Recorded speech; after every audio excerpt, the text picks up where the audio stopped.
How would you describe your relationship with God? If I had one word, I'd call it miraculous. I use that word because for most of my life, he was there. I'd go to church, do my callings, pretty consistent, but it wasn't until depth of despair that I went through in 2017 where I felt awakened. I remember there was this moment in time where I just felt so down. And so I was listening to a book on my drive to a CEO summit. I should have been on cloud 9, right? Go to this fancy, swanky thing, and I'm one of the peers. I'm going to be there. As I'm pulling up, I'm just bawling. It just touched my soul deeper than I'd ever felt. And it changed my willingness to dedicate myself to my God. As we grow into adulthood and as we mature, we're going to change. Yeah. And maybe our likes and dislikes change, and maybe what we like to eat changes, and maybe our goals and dreams change. And I remember my goals and dreams were starting to change. And I'm grateful for that. And it gave me new perspective on life. And my dreams of my younger self were calmed.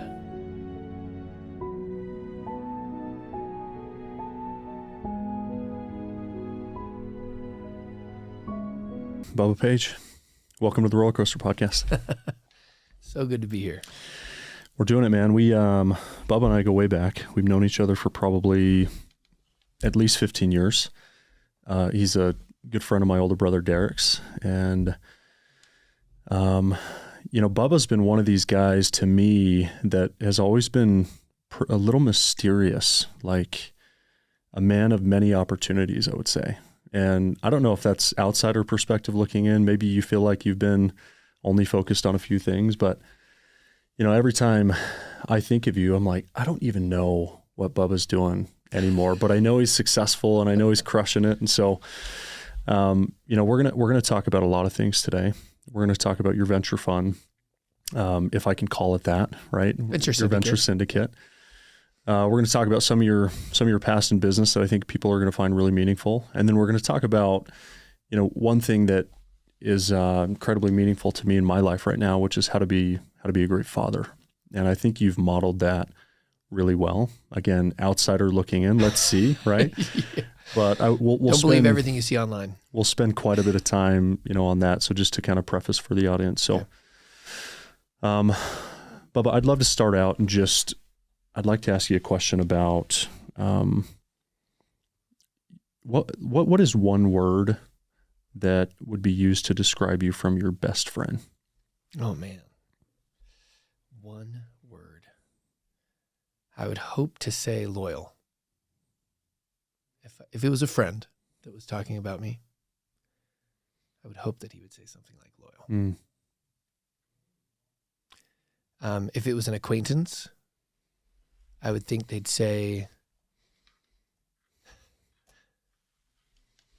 smiley, but sometimes they don't believe. I've been known for people to just meet me. Yeah. They don't believe that I can be that smiley all the time.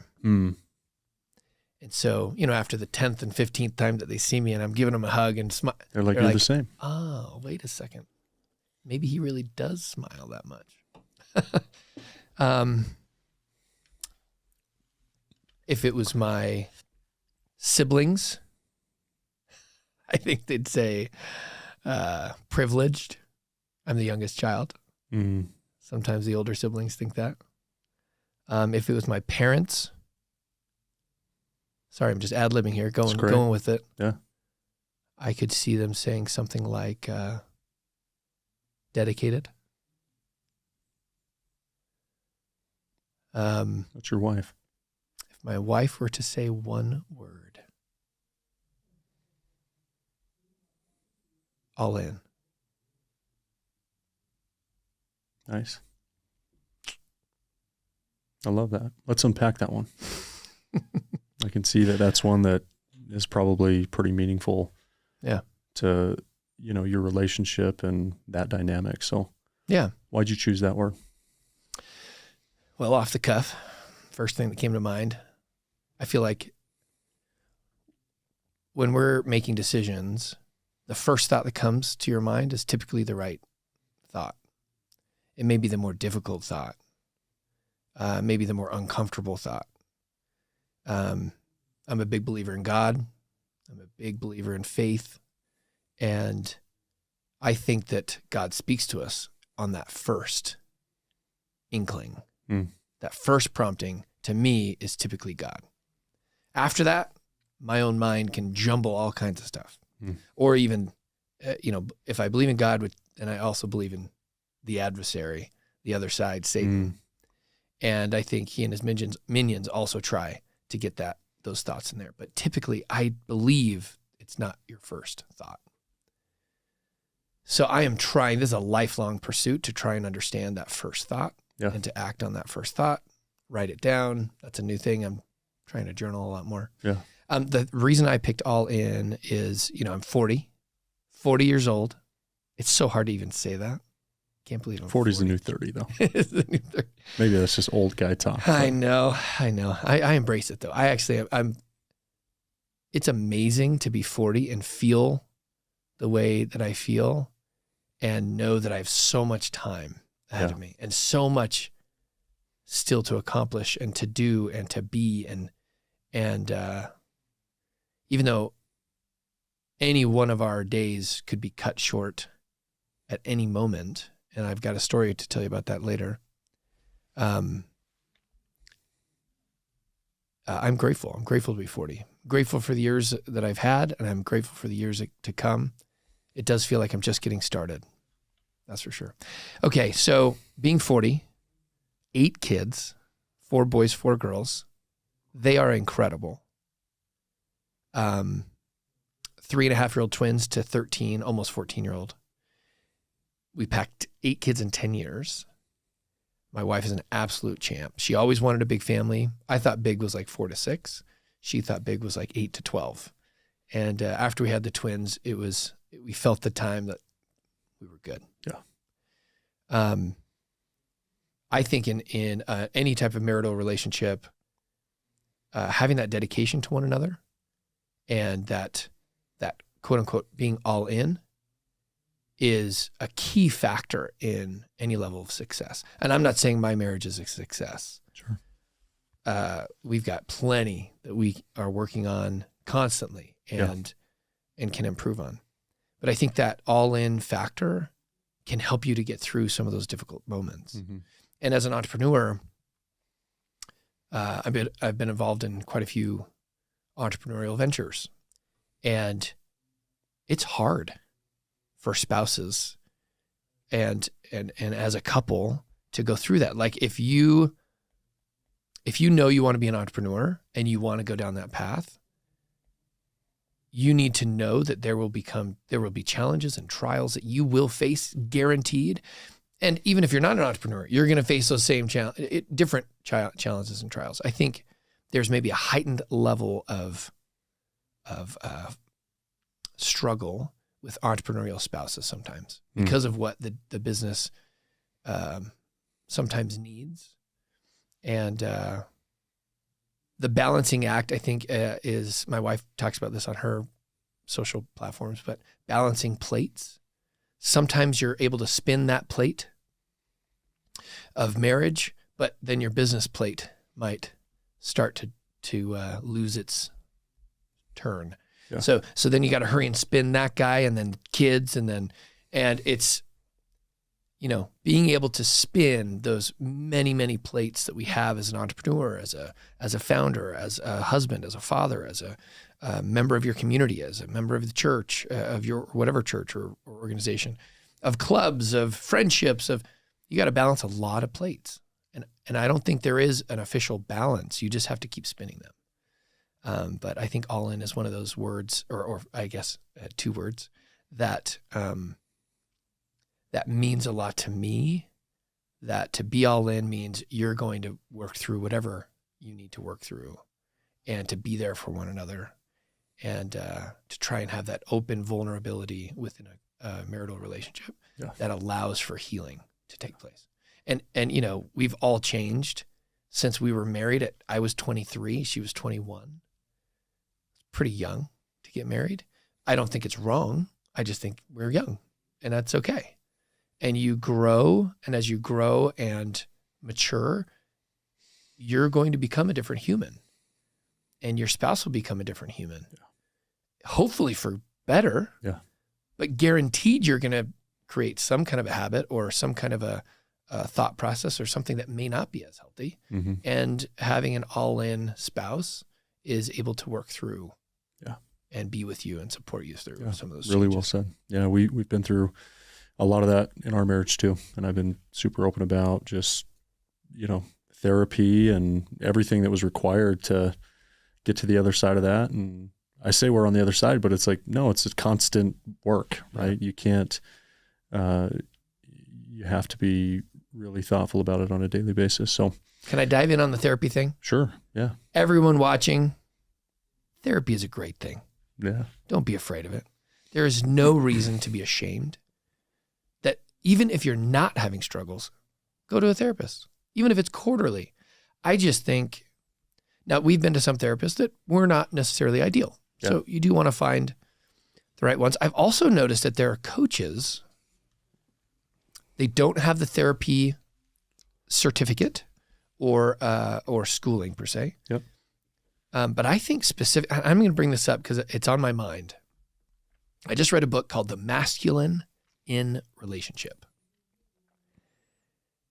Wow, it blew my mind. Most of the books that I've read, earlier in my career, all business books or self-help books and like go get them books. And then I went through a phase, it was all religious, spiritual books. And just, I couldn't get enough of it. Even on meditation and surrendering and all these things. Yeah. And right now I'm in this mode of, I want to find out, what does masculinity really mean? Because I think in our minds, when we hear masculinity, we think type A, big buff bodybuilder, tough guy, hunting, that kind of thing. At least that's how I envisioned it when somebody would say, who's a masculine man? Yeah. You'd think a warrior that's out there, a Viking. And as I'm just barely beginning to scratch the surface on the study of masculine versus feminine, which men and women, we all have both. And I may get some hate for bringing up, masculine and feminine in this type of scenario. But I truly believe that we have a mission as to live in our masculine and to become a true lover of people, to be empathetic and compassionate, but to also have this inner warrior that, we may not be going to war, physical war right now, you and I, but we need to go to battle every day. And whether it's battle against evil, whether it's battle against our own internal mindsets, we need to be able to fight a battle, and our partner, our spouse, they need to feel that. And I'll be the first to admit that I have not done a good job of that. I feel like I lost a lot of that confidence and part of my masculine nature when I had a business that didn't pan out. And there's a whole nother story that raised venture capital, spent 2 years, almost 3, of blood, sweat, and tears. And we even had false positives, meaning we had revenue coming in the door, clients that wanted the product. And, there's a slew of reasons maybe why that business didn't pan out, but we had to shut the doors down. And I was devastated. I mean, at the time, I thought I was the business. And I know, not from a sense of like I created it all. I had a phenomenal, co-founder, Dave Oldham. He's now a CEO of another local company. And I had great team members, but I took it as my reputation was built on this thing either succeeding or not. And when it failed, I took it as I am a personal failure. And I even remember talking to my investors, venture capitalists here, and they were like, "Bubba, we know it's not your fault. Like this is our game. We invest in businesses where we believe in the people, we believe in what might happen, but most don't. Mm-hmm. So we still love you, and we'll fund your next venture, and it's okay."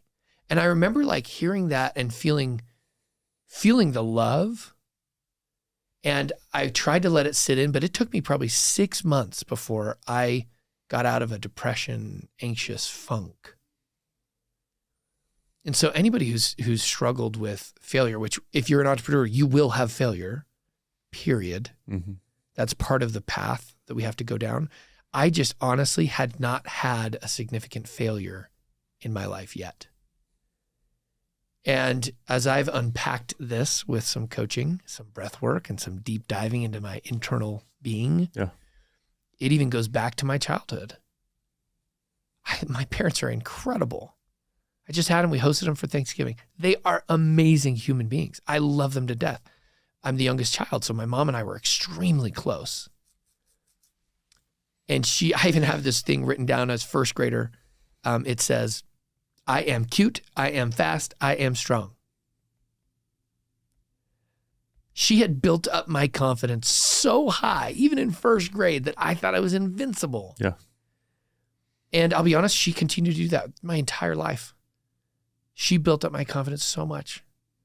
And I love that about her, that she helped me to feel like I could be myself and feel like I could conquer the world. The flip side of that is that I never knew what failure looked like, other than not making the basketball team my freshman year in high school.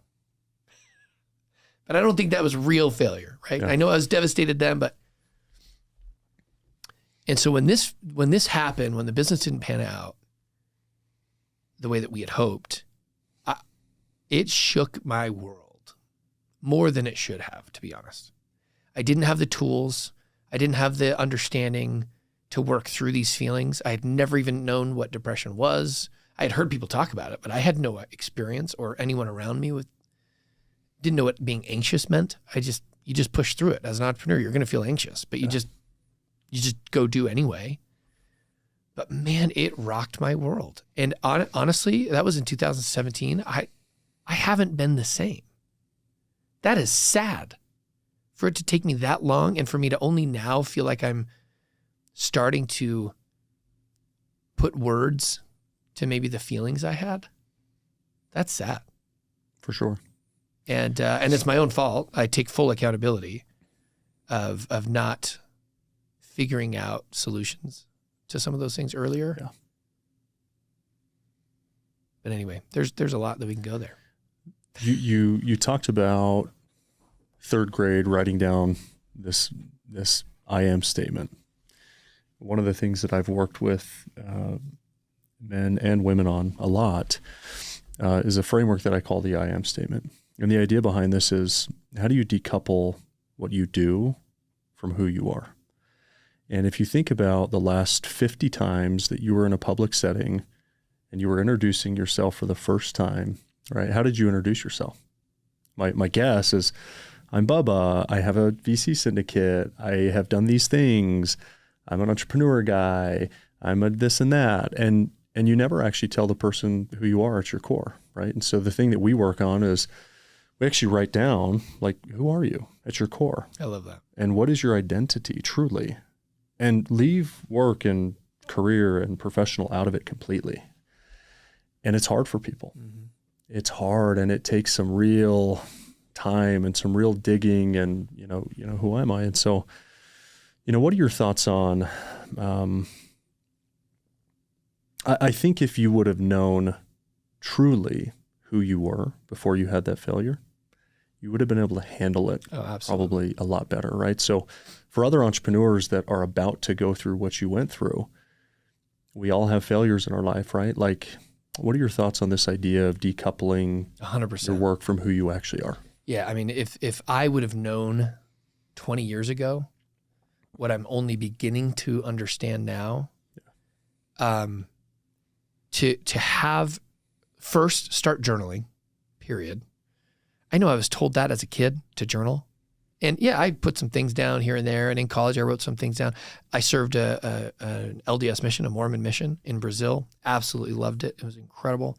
And I wrote a ton, 2 books full on my mission. I mean, the miracles and the experiences were unbelievable. That was my first experience of writing, truly writing, more than just my day-to-day. As a kid, or even as I would write, like, I went to school today. I hung out with Joe. But to be able to write down your feelings, the thoughts, good or bad, and not planning on sharing this with anybody. Because I remember writing in my journal, I would write it for my posterity. So I'd make it pretty, and it was good, and it was all things positive.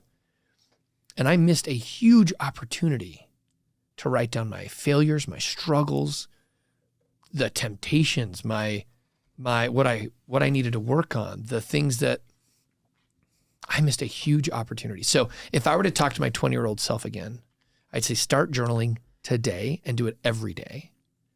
Find, even if it's just 5 or 10 minutes, whether it's in the morning or at night, write down your wins.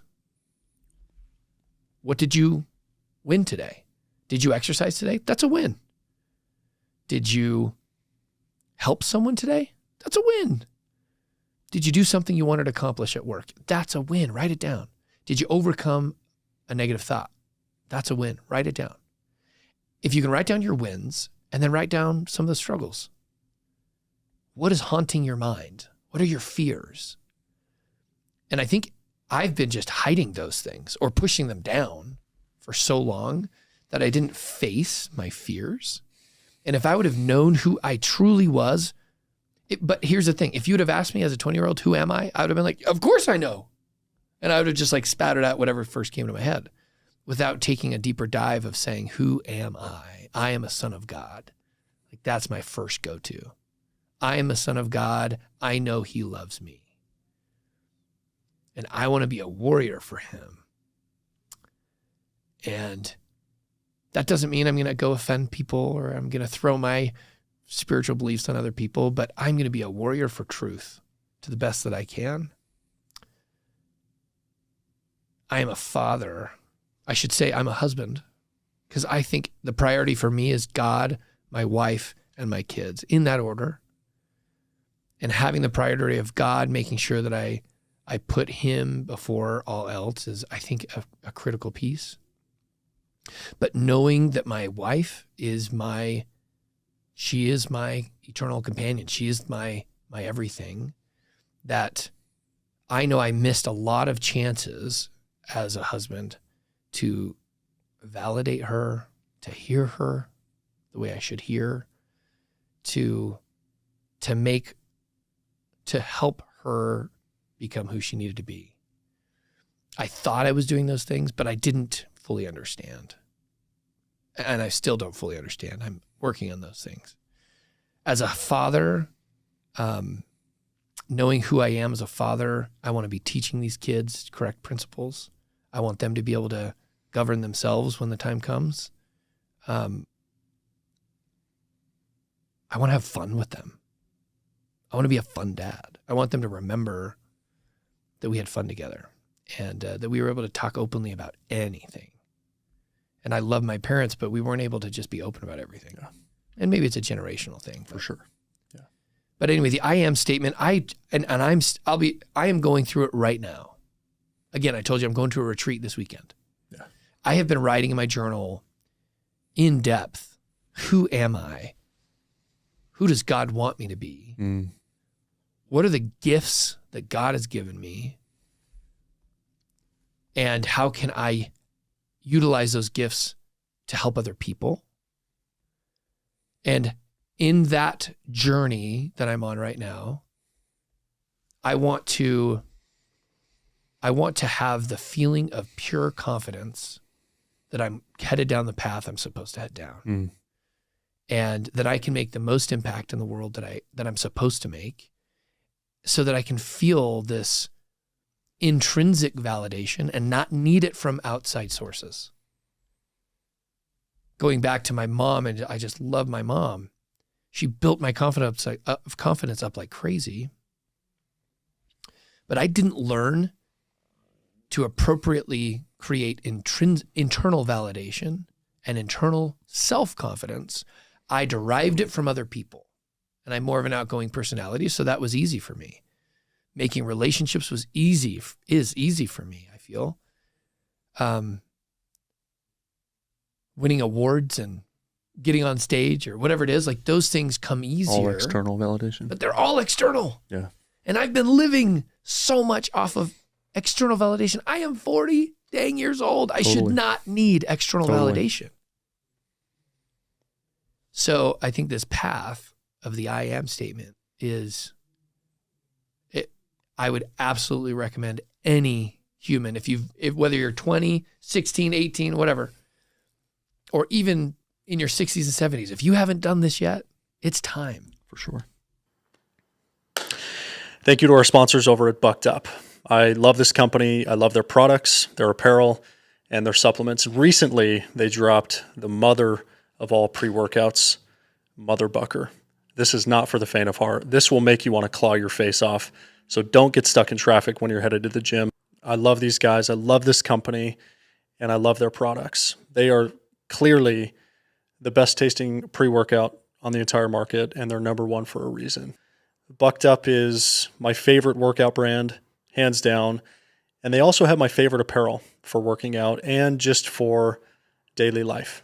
It's Lululemon-like quality, but for a fraction of the price that's affordable. So head over to their site, buckedup.com, where you can check it out. And for 20% off their entire site, use the code TylerHall20. There's a lot there.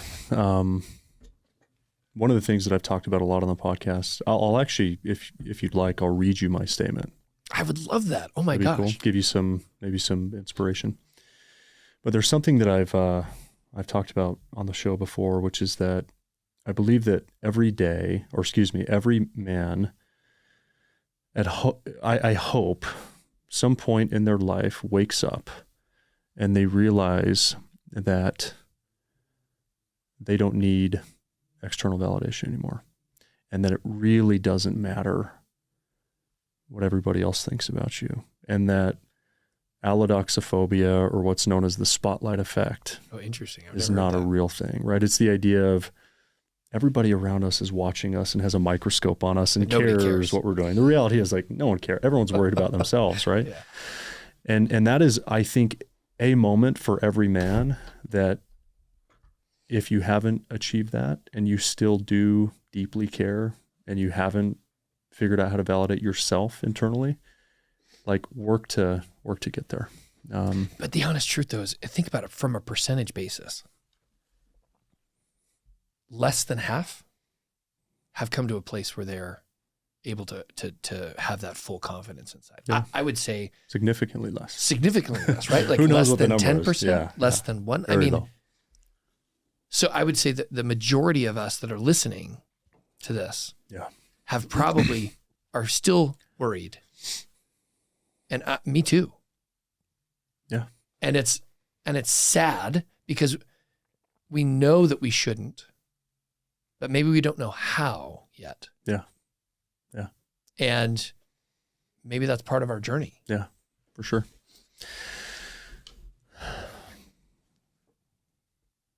There's so much similarity between what you said and my I am statement, which, by the way, is written down. I didn't make any changes, I promise. Okay. I'm a child of God with potential beyond human imagination, a father of 4 sacred children, and a husband to a loving wife. A machine, my habits and routines can't be broken. A man of my word, I do what I say I'm going to do. A doer, watch my feet, not my lips. A long game player, not distracted by instant gratification. An acceptor of people, my ability to judge does not exist. I don't take things personally because I know who I am. Full of love for my fellow man. A calm and kind man, but not to be taken lightly. My sword is sheathed and will only be used if absolutely necessary. Called to change the lives of millions of men through my example. Oh, that is money. That is so inspiring. There are so many elements of that as I listened where I say, I know I'm not there yet, but I want to be that. Yeah. Talk about a man of my word. If you would have asked me even just a few months ago, Bubba, are you a man of your word? I'd say, heck yeah, I am. Totally. I'm honest, high integrity. But then if I, the last few months, as I've been digging deeper, holy crap, I have made so many mistakes. And it's sad. And I look at internally and I'm like, how many times did I say I'd bring the milk home? Oh, honey, I forgot. And literally a few months ago, I'd say, no, of course I'm still a man of my word. Of course.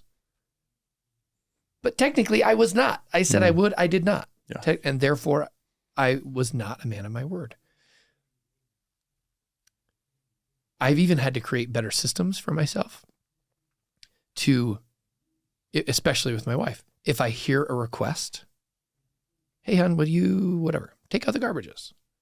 I'm like, of course. No brainer. And she should never have to ask me that because that's just on my duty list. It's one of mine too. Yeah. Yeah.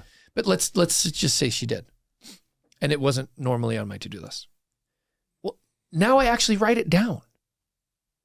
And I tried to do it on paper for a little bit, but I didn't carry paper enough. So I have a task, Google Tasks on my phone, and I can immediately put it in my phone with reminders so that I can actually get crap done. Because how many times did I get asked to clean out the garage? Of course, yeah, for sure. And then 6 months later, finally clean out the garage. Yeah. And I know there's plenty of people out here who can relate. I've learned recently that meant I was not a man of my word. And I was devastated to come to that conclusion because I always thought I am a man of integrity. Yeah. And that is a huge part of who I thought I was and who I now know it's who I want to be. Yeah. And I think all of us can be better.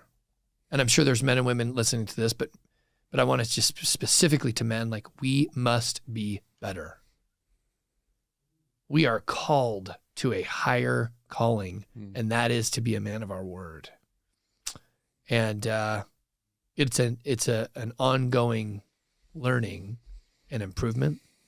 But anyway, that stuck out to me. I really appreciate that. You got it. And the sword that's sheathed, ready to be, oh man, that's powerful. Little poetry in yes. Good job. I love that. Thanks, man. I'll send it to you too. I love it. So you can, I encourage you and anybody who's listening to do this. And it took time. It takes time. Yeah. And actually there's revisions, and I'm sure. It's an ever evolving thing for sure. And I think it's intended to be a bit aspirational too. Right? Like I'm here, but there's levels above this. And so I want to get to, I want to get to that place. I love that, man. How would you describe your relationship with God? I have to close my eyes. Just feel it. Sometimes just put your hand over here, breathe it in.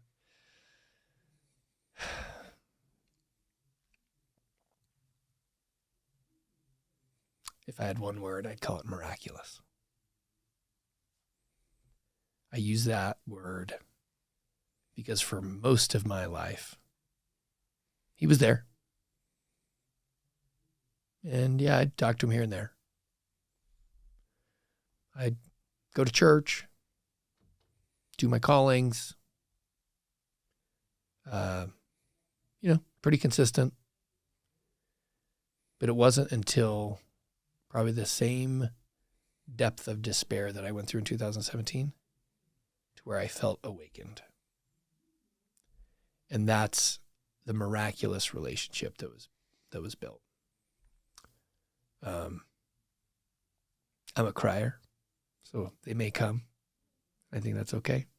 Men do cry, and that's okay. All the time. Masculine can still have emotion. Sure. I remember there was this moment in time where I just felt just so down. And I was listening to a book. I'm an audiobook guy. And so I was listening to a book on my drive to a CEO summit. So I'm about to be with all these, super successful men and women, and it's hosted by these venture capitalists. And I should have been on cloud 9, right? Going to this fancy, swanky thing. And I'm one of the peers. I'm going to be there. And man, as I'm pulling up, I'm just bawling. my feeling as I was listening to this. It was a religious book, and it just touched my soul deeper than I'd ever felt before. And although I had always known God was there, I truly had just that basic level of faith my whole life. But to the depth that he knew me and every fiber, every cell in my body, he knew me. I had not felt that until that moment. And it's sad. I think of it as it's sad that I missed so many years. And even during the 2 years of my mission, I felt very close, but it still wasn't the same as this moment in 2017. On my mission, I felt guided all the time. I had miraculous things happen, and learning a language is incredible. That was a gift. But at that moment, there was this connection to the divine that I had never felt before. And it changed my willingness to dedicate myself to my God. And I know it wasn't easy even for my wife when I started diving deeper and deeper into this relationship and into my focus in the spirituality of it was almost abrupt, and I think it was hard to see these changes that were happening for me. And this is part of when we talked earlier about as we grow into adulthood and as we mature, we're going to change. Yeah. And maybe our likes and dislikes change, and maybe what we like to eat changes, and maybe our goals and dreams change. And I remember my goals and dreams were starting to change. And I'm grateful for that. And it gave me new perspective on life. And my dreams of my younger self were calmed. And I had a new outlook of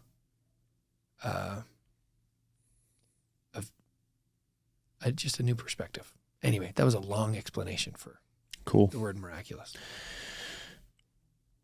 What do you think, I get this sense that you are, not even a sense, you're working on yourself probably more at this stage of your life than you ever have.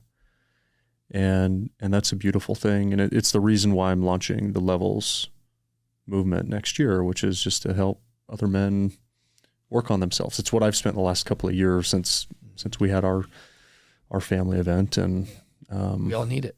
We all need it. What would you say is like your purpose now? Like, why are you here? What consumes your mind share the most? It's part of my process. So let me give you the first rough draft. Yeah. Let me first lay out my priorities, and that is they're different than my purpose. I've come to at least feel like my priorities of God, wife, children, health, and things like that. Those are priorities that you plan in advance for, that you dedicate time and energy towards. But I've come to find I believe I need a purpose outside of those priorities as well. I could be wrong. This is why it's a first draft.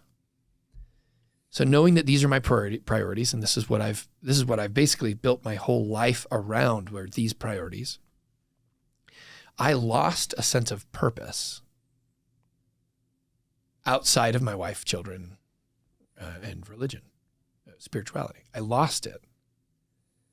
And it was interesting because maybe they should be all in the same. But as I felt like I lost my mission, my drive, my purpose, I was focusing so much time on, God, wife, kids, that I feel like there was almost like God had to wake me up, slap me and say, hey, I appreciate you focusing on me and your wife and your kids. And yes, you should still focus on your, God, wife, kids. Absolutely, and health. But you're more than that. If they all died in an accident tomorrow, who would you be? And And if all of my time and attention was just focused here and they were all gone at some point, who would I be? And I feel like that's where this mission and drive of purpose. So my rough draft, I feel like my mission right now is to inspire others with entrepreneurship. I have a passion for entrepreneurship. I love helping people with entrepreneurship. I love guiding and mentoring, and I love investing in entrepreneurship so that others and myself can create jobs. Jobs can create self-reliance. Even in any part of this world, there can be simple entrepreneur ventures that produce jobs, that can produce self-reliance. Some will reach financial freedom, and that financial freedom should allow for an abundance, and that abundance should be able to help other people. I hope my mission, and with influence of .vc, I want to continue to invest in entrepreneurs financially and mentoring and advising, whatnot, to create this overall impact, an influence for good within this realm of, when it comes down to it, it's a level of self-reliance and abundance. I don't think, there's an abundance for everyone to have success. And whatever success means to that person, everyone can reach their level of what they want in success. And there isn't a finite resource, in my opinion. I believe that abundance can be delivered to all. So my mission is to help drive entrepreneurship, which drives jobs, which drives self-reliance, and that abundance can help others. Beautiful cycle. Anyway, that's my first draft. Well, let's, I want to just kind of transition, and for the last, chunk of time here, I want to talk about the venture fund. So I'm going to pepper you with 4 questions, specifically around the venture fund. Sure. And, Venture syndicate. The venture syndicate, okay, which the difference for those who are listening is a fund is a structured fund where you pool together capital. It typically has a shelf life. You have to invest out of that fund in certain companies, and you have a mandate that you have to adhere to with investors. A syndicate is each deal is a deal-by-deal basis that you can invite investors into that can choose to invest typically any amount of money that they want, and they're picking deal by deal versus being pooled into a fund. Okay? And no mandate. No mandate, which is amazing. So the first question is, not about sort of investing, but it's, what is your advice for a first-time founder?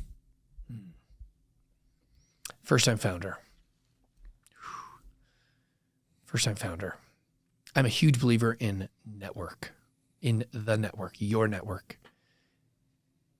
When I've spoken to college student classes, I'm like shouting from the rooftop, sign up for LinkedIn. You know what I mean? I'm I know that seems so lame, and you're probably thinking only your dad's on LinkedIn. But I'm like, look, you're going to sit next to somebody in class, and you can follow them on Instagram or TikTok or whatever the thing is that you're going to stay connected with. Yeah. And maybe LinkedIn is too old school, and maybe that isn't the future. But I would preach to them, say, look, just connect with them on a social platform like LinkedIn. Because I look back at my past, people I've met in college have become investors of mine. They've become co-founders of mine. They've become partners, friends, employees. Yeah. Like, the network of people that you meet, and if you can create relationships with people, they will last a lifetime, literally a lifetime. And you can be of service to them. They can be of service to you. And this network, build your network with purpose. Maybe that's the best. Build your network with purpose. Great example. Bubba and I didn't see each other for like a decade. We bumped into each other at a dinner randomly when I was here a few weeks ago. He's like, what are you up to? I don't know. I'm doing a bunch of stuff. Podcast. You should come on. Let's come on. Here we are talking. Now, we have a pretty large audience now. And so people are going to listen to this and probably reach out to you, reach out to me, or talk about. And so you're exactly right? That's the way it works. Okay. I love it. How do you pick good companies? The secret sauce. Yeah. For me, it all starts with the founder. So that is the numero uno. That it's the people. I'm betting on the people, especially at this early stage. Yeah. If I was a private equity firm and I was investing in a company that already had 50 million in revenue, people are still going to be actually, you know what? People, guaranteed people for me. Yeah. But in the early stage, I'm betting on this jockey because I know the business will change. So the horse they're riding, the current elevator pitch that they just gave me, will change. And I have to believe that jockey will change horses when necessary and keep riding. So number one, it's the founder. I love repeat founders. I know that's unfair to first-time founders. And I have funded first-time founders. Mm-hmm. But it is helpful to know that person has been there and done that and had some level of success before. For sure. Because we all make mistakes. And you do it especially on your first go-round. So that's a higher priority. You're going to have more points if you're a second or third time founder. Yeah. Typically after people, then I'm looking at market size. I just want to make sure it's a venture backable business. If you're washing windows, that could be a phenomenal business for you, a lifestyle, cash flowing business. And there is nothing wrong with building a lifestyle business. That was my business I built from 2009 and sold in 2020. It was more of a lifestyle business. And it cash flowed like crazy. It was amazing.